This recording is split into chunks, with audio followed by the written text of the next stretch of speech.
Terry. Time for email. Let's go for it. Let's bring it on. This is May, who says, what is the difference between one's soul and one's spirit? All right, go back to the Old Testament. God took dust of the earth and he breathed on it.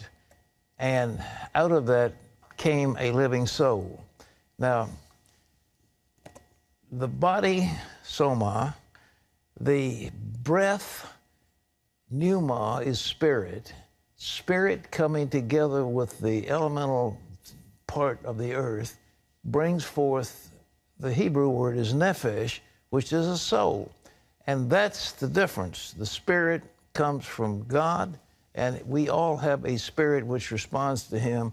But when you couple that with the body we have, it is a self, it is a soul. There are other descriptions of soul, but that's enough for now. Okay. This is Angela Pat, who says, Pat, is there any scripture in the Bible to ask the Lord to remove certain people from our lives, such as gossipers, people who wrongfully use us, backbiters, and busybodies? Well, you can read some of the Psalms where David is crying out to God to deliver him from the evildoers, and the Bible is full of that. You know, smite them and do bad things to them. But I think Jesus said, love your enemies, do good to them, and despitefully use you. So I think you go to the New Testament, you find a different attitude. But I can't point to something in the New Testament that says, here's a prayer that says, get rid of X, Y, and Z. I don't believe it's there. But we do have that deliver us from evil. And, you know, about, well, you're not supposed to fellowship with ungodly people. The Bible makes that very clear. What fellowship has Christ with Belial? So it's there. All right. This is Jessica, who says, is it bad to ask God to enable me to win the lottery or a cash sweepstakes?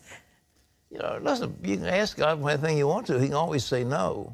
But I honestly believe that what you need to do is to say, God, give me a useful occupation where I can earn some money and not try to hit the big score on the lottery.